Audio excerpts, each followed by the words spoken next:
Welcome in to Says Who Sports right now, a volleyball player who has competed and succeeded at the highest levels of the sport for many years.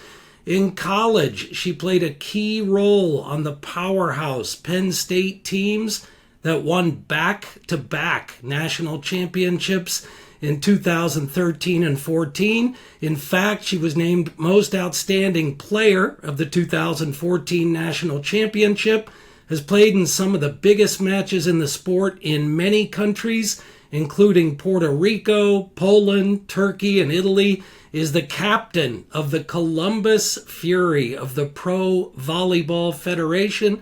Will open their second season of play in January. Number 17 outside hitter Megan Courtney-Lush joins us. Megan, thanks for being here. Absolutely. That's quite an intro. I can't believe that I get to accomplish all those things, but thank you for having me, and I'm really excited to be here. Absolutely. Thank you. And you made them all happen, of course. Megan, as mentioned, you played at Penn State for the legendary coach Russ Rose, winningest coach in history of D1 women's volleyball. Coach Rose led Penn State to 7 NCAA championships, including those back-to-backers you were part of. You came in to Penn State, Megan, as Ohio Gatorade Player of the Year out of Kettering-Alter High School. Obviously had serious skills, but describe what it was like, Megan, stepping into that program at Penn State as a freshman, the expectations and accountability that applied as part of Coach Rose's program, whether you were a veteran player or an incoming freshman, no excuses, right? Absolutely. I think, when I think back to my decision to go to Penn State, biggest thing that stood out to me was, why do I want to go there? Obviously, I was being recruited during their phenomenal 4-year in a row championship, 109 match win streak. So I was in like the meat of that and getting recruited and just being like, oh my God, this is obviously the place that you want to be. They're the best of the best. And I think as a competitor and as a professional athlete now, I think that decision, amongst many others, kind of paved the way for me now. But the biggest reason I wanted to go to Penn State was because I wanted to be the best I could be, but I also love winning. And I love winning, but I hate to lose more. And I think that the reason Penn State is so dominant and has been so dominant is because there is absolutely no expectation if you are a freshman or a senior. You earn your spot every single day. The day that you get there, you start at 0, and even the last day that you're there, if you don't prove yourself, if you don't prove to take that spot on the court, it's not yours. And I just wanted to be in an environment where I was just getting better every day, and that meant putting myself on a team and in a situation where I wasn't the best, because I'm playing around people that are way better than me. And in order for me to play and to get on the court, or even just to have a chance at a spot, I have to up my game, the level of my game so much higher than, it just was incredible. And every single day to have a team that our team that didn't play, our like B side, would kick the crap out of the A side on a regular basis. And so I think that just goes to show that our depth, not just the people that were playing, but our depth from the bench players as well, were a huge contribution as to why we were to be able to be as successful as we were, because we got better every single day, and we were competing against a national championship team across the net every day in practice too. Outstanding. What a ride for you at Penn State. Megan, talk about the toughness of the Big Ten Conference, playing in that conference as well for 4 years, not just at Penn State and that inner squad toughness facing every day in practice, but the rich heritage of success in the Big Ten, how that level of competition prepared you for your career as a professional. Yeah, I mean, I think, honestly, the Big Ten was kind of it. We always treated it as if it was a business trip. Everywhere we went, it was a business trip. Get in, get out. Don't be there any longer than you have to be. I remember Coach Rose used to always say, let's get in there and then let's win and let's get out of Dodge. She would always say that, because there's no reason that we should have treated it anything other than a business trip, because everyone, especially for us, we always had a target on our back.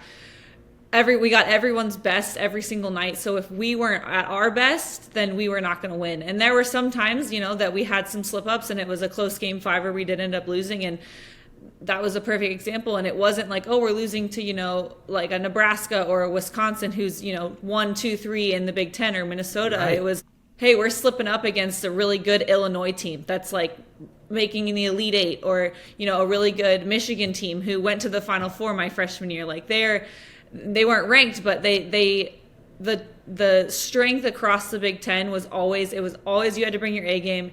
You could never take a day off. It was just like, it's a stepping stone as to what helps you get to the national championship game. And we had that every single day, every single game in the Big Ten, because it was a battle. If you don't show up, if you don't bring your A game, there's a good chance that you're going home with a loss.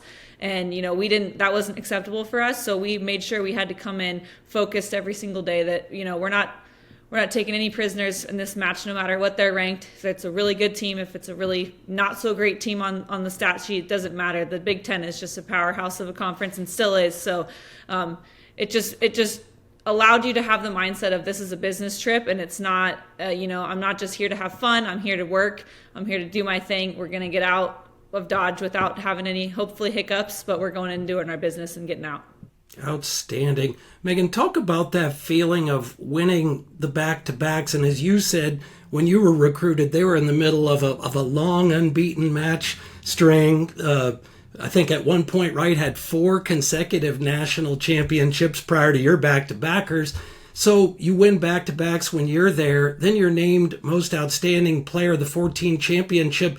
Were you able to savor that? I mean, it's part of the program's expectation, that excellence, and I'm sure you'd say there were many teammates worthy of that award as well. But did you savor it at the time? What did it mean?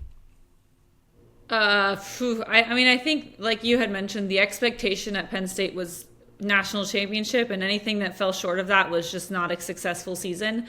And we set that boundary pretty much from day one for every season. As soon as our season ended the year prior, it was, okay, what do we need to do better, or how do we maintain and get better to win again? Because once you win once, the target just gets bigger on your back. So no, I didn't. You're totally right that I think I would still give that reward to everyone else that definitely deserved it. The senior class, who I'm still very close with to these days, Ayanna Whitney, Nia Grant, Micah Hancock, and Dom Gonzalez and Lacey Fuller, all like huge parts of that team and that leadership group. And going from a team the year prior where I was the young one, I was the sophomore, I wasn't a freshman, but I was a sophomore, and everyone else was a senior stepping into big roles. And then same thing again, the senior classes just took a lot of responsibility, which allowed me to kind of, transition into a leadership role in my junior season, because we had some freshmen on the team. But it was just, I think the best part is that those big moments that we played in and that we wanted to be in never felt big, because we always trained as if it were the biggest moment, and we trained as if it was the hardest moment, and we're down 2-0. Like it was just a constant grind every single day. So when you get to those big moments, it's really not, it's just, I remember Coach used to say, it's just a lot of noise, and if you can silence the noise, everything within the lines is the exact same. It's not like the dimensions of the court change, the ball doesn't change, the rules don't change, then why should you change? So we just had that mindset the entire time. And I give all my credit to my teammates, because volleyball is the ultimate team sport. So it's crazy when they give individual awards for a team sport like that, because rightfully so, some people deserve it. But there's definitely, you need everyone out there to help you achieve such a goal. And for me, the biggest goal and the best goal an award that I've ever received was to win another national championship. 2 rings. Unbelievable. You've played the outside hitter position most of your volleyball life. For those of us that may not know so well, Megan, volleyball fans, but maybe don't understand the positioning to that highest level, is the outside hitter position the best athletes on the court play? Describe for us what the role is of an outside hitter. Ooh, that's a tough one. I would say an outside, you get the typical comparison is the quarterback is the setter. And I think the outside is probably, if I'm going to compare it to, I don't know, a football term, I would say an offensive lineman or like a tight end is probably a tight end. A tight end does everything. They have to block, they have to catch, they have to be able to run the ball. They have to, they have to know everything and be everywhere. And as an outside, you're also, your job description is a little bit longer than others in other positions because you have to be able to pass, attack, you play front row, you play back row, you serve, you're in charge of a lot of different responsibilities on the court. So I wouldn't say it's necessarily the best athlete. I think it's a person who can take on the most load because you do physical load in a sense of I may not be getting 100 swings a match, but I'm passing a lot of balls. My responsibilities are to be really good at ball control and to be able to kill the ball and to be able to serve tough and block well. And you got to be really good at a lot of different things. I feel like I've done a really good job in my career of never being excellent at one thing, but I'm really good at multiple different things, which allow me to be excellent when I need to be. And so I don't have like one. I would say my specialty is I'm a very good passer and serve receive, but that's just something I have on an edge for some people. But as an outside, you do it all. And I know every position has more responsibilities than just one. But yeah, we're out there trying to do everything, and it's a very team-oriented position because you get to, you pass the ball, and that doesn't mean you get set, but you want to make the best pass for that your middles can get involved or that your opposite can get involved, and then on defense you gotta dig the balls that are hit at you, and so the responsibility list is a pretty long one. It's pretty extensive, but I enjoy a role like that because I know I can handle a load that's heavy like that, and I love to be able to impact the game in multiple different levels and layers, rather than just being this is my lane, I'm going to be really good in my lane. I can manipulate my game to what I'm feeling that day. If I'm not great in this specific skill set, I got to switch the mindset. Okay, I'm not great here, I can be great another place. So it's a lot of moving pieces, and it's a big task, I think, but I've always stepped up to the task, and I enjoy it very much. Great breakdown. Thanks so much for that.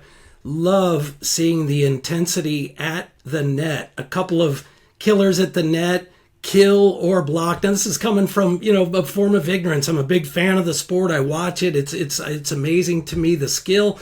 But for you up front and at the net, try to describe, Megan, what that's like to be up there in the air, inches from a fierce competitor on the other side of the net. Have you ever, might sound silly, have you ever taken a ball hit to the face or head in the midst of that fury? Absolutely. I think, it's so funny because a lot of times it's like, oh, you get the facial, when someone hits the ball at you and it hits you in the face, and that's like the big highlight, whatever. But the proximity at which the blocker and the attacker are together, it is roughly, the net is, an inch, width. And you are, maybe 2 feet, a full 24 inches away from each other, from where the ball's getting contact and where your head is. So it is not very far. It's basically the equivalent of someone just like taking a ball and hitting it at you right in front of your face, point blank. Actually last season I got blocked, so I attacked it. I hit it into the block, and then it hit back at me. So it was kind of like a boom, boom, boom. And I ended up hitting my eye. My eye was open, and I got some damage to my eye and had to wear some gnarly glasses for a couple matches, which was a sight to see. I absolutely hated to wear them, but it was necessary. And it is not fun to get hit in the face. I don't think anyone's intention is ever to hit anyone in the face, but when you do, I think a lot of people know it's part of the game. You're trying to just put your body in a position to dig the ball or to get in the way of the ball. And sometimes your face just happens to be that body part. And so it's a fun part of the game. I wouldn't say people are targeting that, but if it happens, it happens. And it's quite the energizer when make big plays like that happen. So it's fun. But yeah, the proximity at which people are hitting the ball and how close you are to them as a blocker or attacker is kind of wild. Outstanding. Excuse me. And I will say, for my money, no two cooler words in sports than kills and digs. I mean, we're not talking walk, run, etc. Kills and digs. I love it. I just keep saying it. But the intensity of a match, Megan, it's one thing to rack up those kills and digs, and everything's moving fast, but errors negate the good things, right? How do you stay patient or slow the game down in your mind to not rush it to reduce errors? I think I go at it at a way that is similar to a lot of other people that in my position or in professional sports is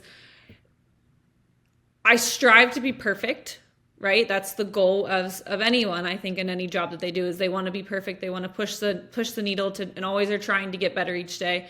But I know that errors come, with sport. I don't think anyone's ever played a perfect game, besides like a no hitter or whatever. And that happens it's like all over the news when there's a no hitter and so it is very, very difficult to play perfect. And I think while that is the goal, I think there's also a reality check of like, okay, I don't have to be perfect. So how can I be really good over time? And that's what I try and tell myself is I don't need to be perfect. I have to be very good over time. And can I be consistent with that? Because consistency, I think, is the biggest deal breaker in volleyball is you can be really good for one set and then you got to play two more. And if you're not good for two more, and then it's a game of momentum too. You're really good for one set, you win, and then you're bad for two more, and then you kind of are trying to pick it back up, but it's too late and you lose 3-1.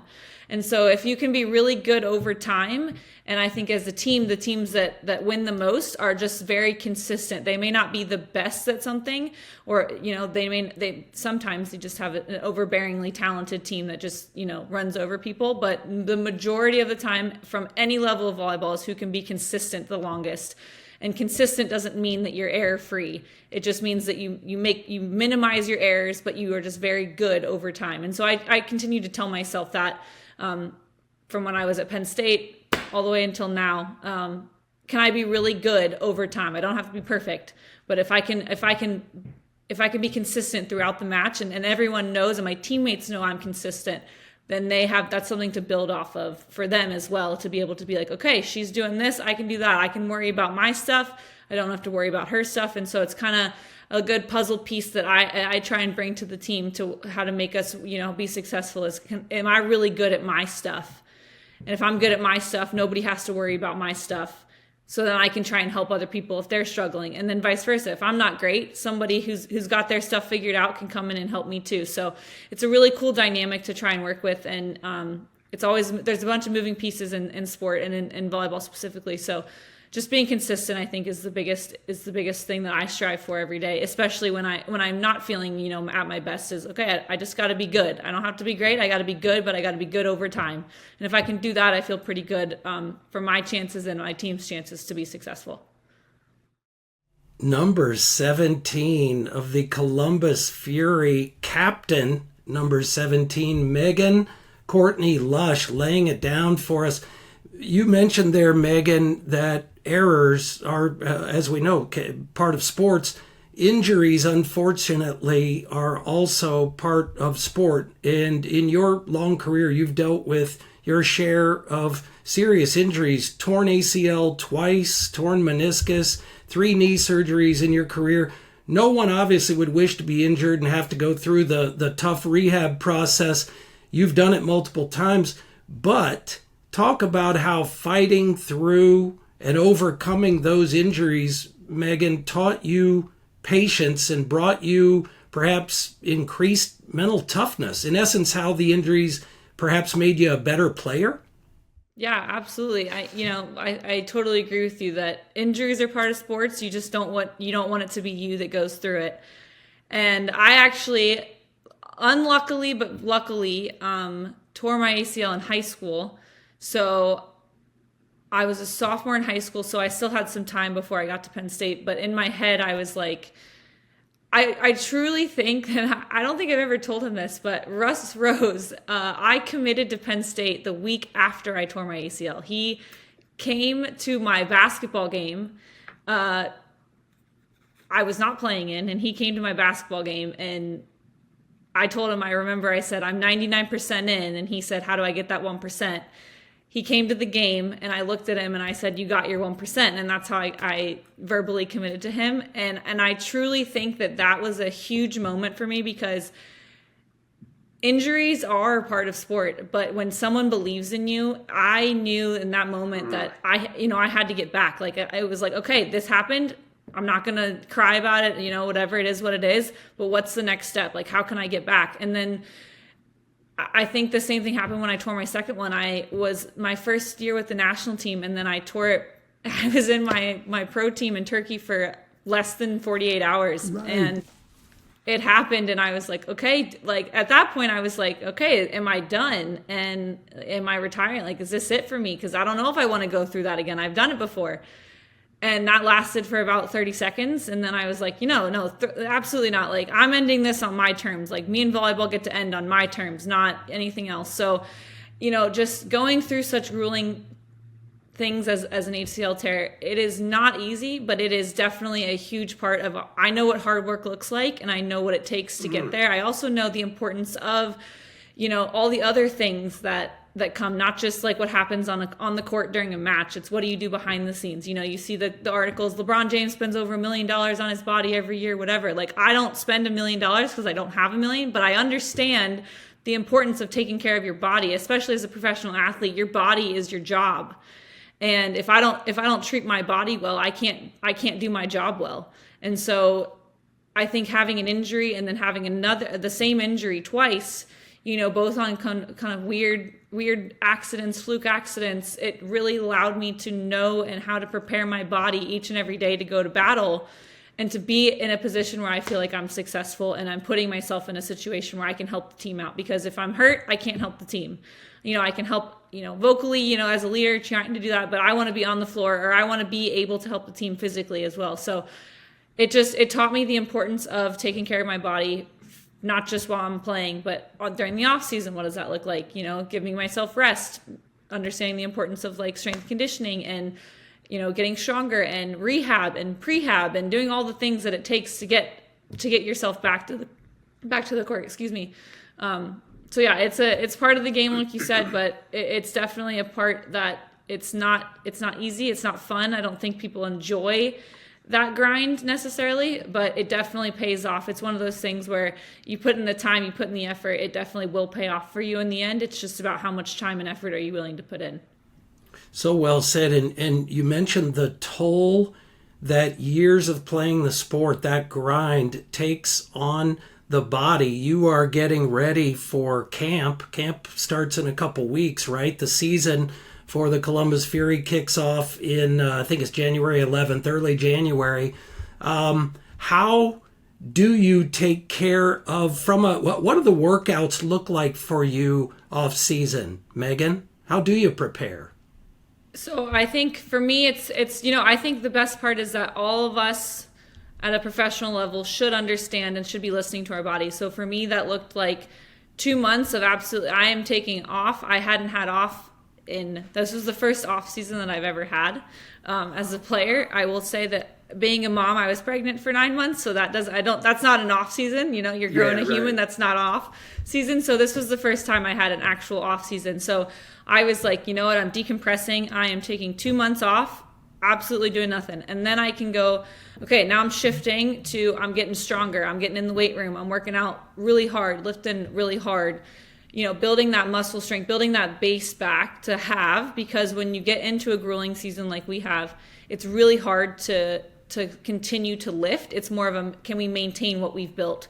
So, working with our strength coaches that we have for our team at the Armory, we've done a really good job of, building a foundation so that once we get into training camp and then into the season, we're not starting from zero again. We're adding onto it, or we're maintaining where we're at. And so I think that for me, that looked like lifting really, really hard for about 2 months, and then kind of incorporating some volleyball stuff back into it.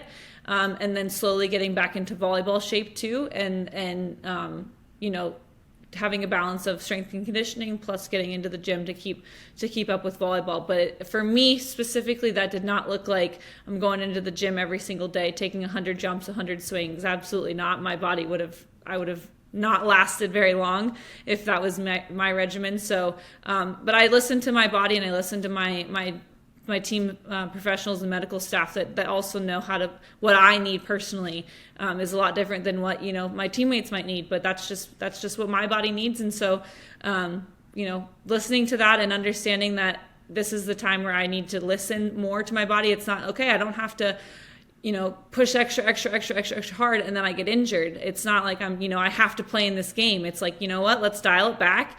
Let's take a week to recover and get back into it. And then we'll start again. So a lot of roller coaster, I would say, along the way too, but I definitely feel like I'm in a good spot and I'm ready to go. Outstanding. You are the captain, as mentioned, of the Columbus Fury, number 17. Captain, among other things, indicates skill and leadership. What is your leadership style? Are you pretty vocal, intense, or is it more an approach of each person you trust to be prepared and do their job? It's a little bit of both. I think each, how you lead, I always thought that how you lead is who you are as a human being. And who are you in those really tough moments and the big moments and the big matches is who determines who you will be as a leader. And before I was, okay, I'm just going to do my job. This is my job. I'm going to do my job. And now I am one of the most experienced ones on the team. So just doing my job isn't enough. People are looking to me, to say something in a huddle, to say something motivational, or to light a fire under their butt if they need it, or, to provide energy. So it is an ever changing, role that I'm trying to fill. But the one thing that I've always tried to be is genuine and honest. And, I've been that my whole life. I think those are one of my biggest qualities and that I look for in a human being as well. If, I think that if I'm honest, you know what you're going to get. And honesty sometimes doesn't sound the best, or it's not, always the nice thing to say. But I know that my team knows that where I'm coming from is a place of love, and I'm trying to win.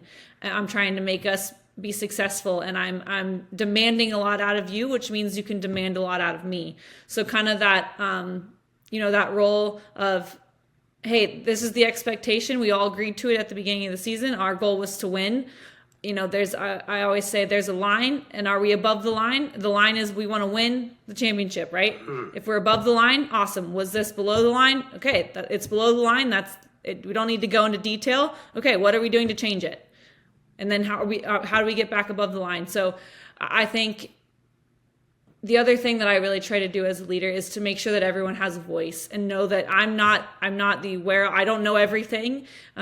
I'm experienced, but that has absolutely not mean that I know everything. And I want the rookie to feel as if her voice, whenever she wants to say something, is just as important, and what she's saying is just as important as what I'm saying, or, another veteran on the team. And to have the ability to have a group of women that want to have the same goal means that everyone has the same value on the team, whether you're the starter, the all-star, whatever your resume is, versus the girl who's never played a professional point in her life and has no idea what's going on. Her value to our team is just as important. So maintaining that dynamic throughout the team, but throughout the season too, that gets really difficult when you're in a long season, and then this one person has never played, hasn't really seen the court a lot. And then they need to be able to feel like when it is their turn, that they're valued and that they can do this. And so, it's a tough spot to be in, but can we make sure that everyone feels that their value on the team is worthy and it is equal. And I think I truly, I try every day to make sure that they feel that way. Sometimes I don't succeed, sometimes I do. So it's a ever-changing, ever-evolving door of emotions for me, because I got a lot going on too at home. But the most important thing is, are we in this together? And is the unit of the team is more important than any individual. Such a great breakdown, Megan. Appreciate that. And just a few more for you. And so appreciate you taking the time. So you signed with the Fury for the 24 season last year, the inaugural season of the Pro Volleyball Federation league play. Many of the best players in the world in the PVF. The Fury went 8-16 last season. Describe that first season of PVF play, Megan, for you and your teammates? New place, new league, but as you said, same game, right? Or no? Absolutely. I think overall, I think the entire production that was, the 2024 season of PVF was phenomenal, is the word I would use, because there was nothing like it. You can't compare it to anything. It was the first of what it was, the first of our sport. And so to be a part of that was honestly, I don't think I fully grasped how awesome that has been. Because it's, every game is a game, but slowly this off season, I've really, kind of understood how much of an impact that this has had, to girls volleyball, to just volleyball as a sport in general.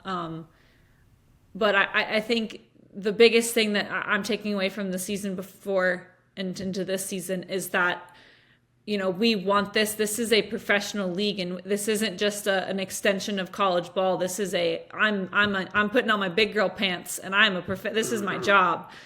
And I know what that's like playing overseas and stuff, but and having done it for a while. But I think the transition from college to professional looks a lot different, and the expectations are a lot different. And it's not just, hey, in college, you played on, if you didn't play on, these 3 teams, you weren't on like a top tier team, but hey, we're in a league of 7. So we had 7, now we have 8 teams. You play everybody all the time. You play everybody 4 times. That looks a lot different than, playing across the country and whatever. So it is difficult to play somebody 2 times, let alone 4, is tough. And then to be able to show up every single day, in practice, in games, it's not just, I can just, do well when the game comes around. And this is the big leagues, and sometimes I think we struggled last year, myself included, of just kind of going through the motions at times and feeling like we're in a slump, and then it was like, we just need that one win, and it never came. And how do we get out of that? And for me, it was just being true to myself and knowing that I'm really I got to stay competitive. I got to stay within myself and can't do too many things outside, because like I said before, if I'm good at my stuff, then people don't have to worry about me. And I think other people need to do the same thing. It's not so much and how can we as a unit be really good? And I think that's what we'll get at this year, is we're going to have a really strong unit this year. Megan, how does it work in the PVF in terms of contracts? Is it all 1-year deals? Are there multiple year deals? How does that work? Yeah, so the first season, it was all 1-year deal. I think it was just to allow people to move. They didn't know, first season, you don't want to sign with a team that you've never had any information about before. There's no, background information. Build a foundation. Yeah. So the first year was all 1-year contracts. And then it was basically a free-for-all free agency in June, where you could sign, go to another team, whatever. That all worked out. And then the second contract has been a little bit more manipulative of what you want as a player, and you can compromise and you can negotiate, some more intricate things, rather than just, this is the standard, this is the contract, this is what it is. There's no caveats, added clauses, anything like that. And now this year you can have a 2-year deal, I believe. You can, manipulate how you want some certain things. So there's a little bit more say from the player standpoint, because there's a little bit more understanding of what each team provides, and what the coaches provide and what the organization looks like. So there's a little bit more background information, I think. So this year, I know that there are some people that have signed 2-year contracts. I don't know of any more multi-year contracts other than 2 years, but yeah, it's been crazy to go through this kind of growing pains of what's going to work out, what doesn't work out, because when you play overseas, like I said, I've been through it and in the European side of things, so I feel like I understand it. But then, coming back to the U.S., things work differently here, and then that's okay. And we're trying to because what I'm used to in professional volleyball is not what the NBA or NFL contract looks like, and that's what they're kind of modeling it after. Is they're trying to, which is what works here in the U.S. So trying to have a balance between the two, because there are people that understand one side and then understand the other. So kind of making a good blend of it is what the goal is, I think. Great stuff. And as mentioned, you're from Kettering in General Dayton, just an hour west on I-70 from Columbus. You are home. You are team captain. Describe what it feels like for you, Megan, to be back in the neighborhood, friends and family, in a career that has taken you, as you just mentioned, around the world, to be back in the neighborhood. How's it feel? It's incredible. Two things I think I want to share with that is, one, my mom has never missed a volleyball game when I'm in the U.S.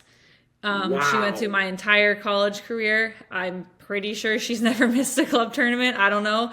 But she has never missed a home game for the Columbus Fury now. So that, to have her there and to have her be committed like she is, she's my biggest fan and has been. So having her to be able to, not log into a streaming service from who knows where to try and watch me play, at 2 a.m. when I'm playing in China. Like, I'm so happy that she gets to be here and watch it. And, she's that committed, but, and that's why we love moms.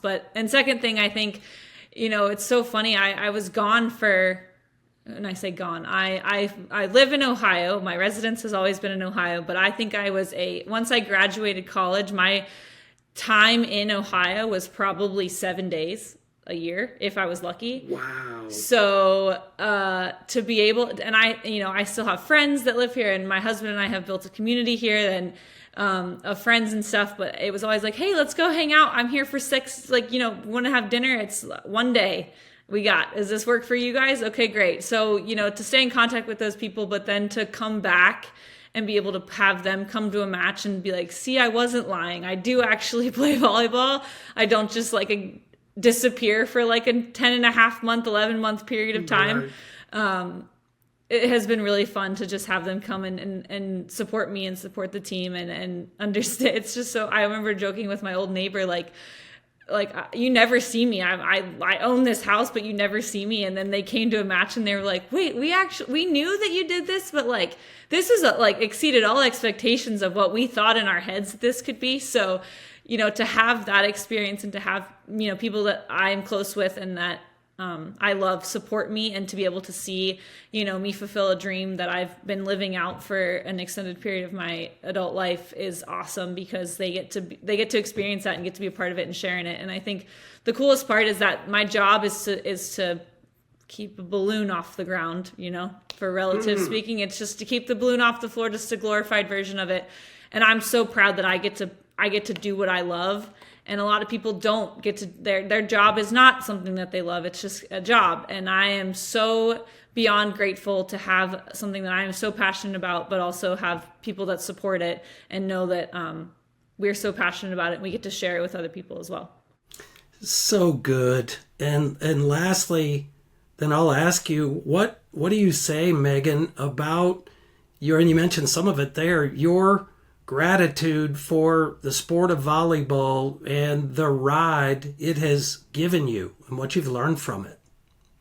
It has been quite a ride. I think I'm just so incredibly grateful to be able to do something that I love on a regular basis, that I just, by the grace of God was good at, I guess, and to be able to share that not only with people that also have the same passion that I do, but to be able to give young women and girls a role model or something to strive for. I truly believe that seeing is believing. And when you see someone that you want to be, and you can go to a volleyball game and, hey, I can do this. I want to be this. I think that is so rewarding.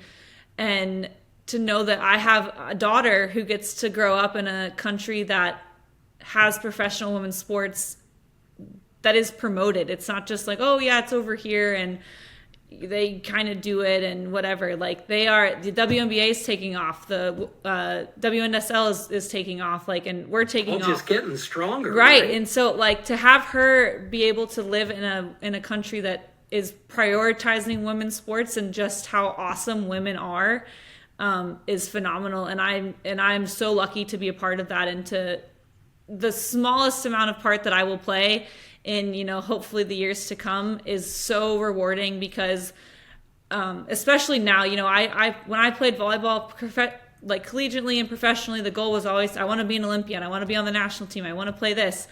And once I retired from the national team, it was like, okay, now I'm doing this because I love it. And I don't have to do this. I'm doing this because I absolutely love it.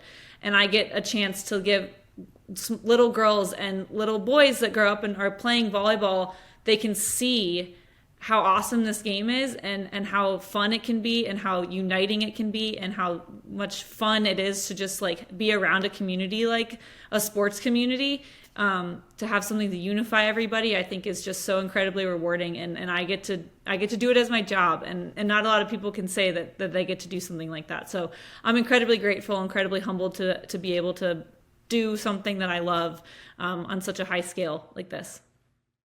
There it is. Megan Courtney-Lush, captain of the Columbus Fury.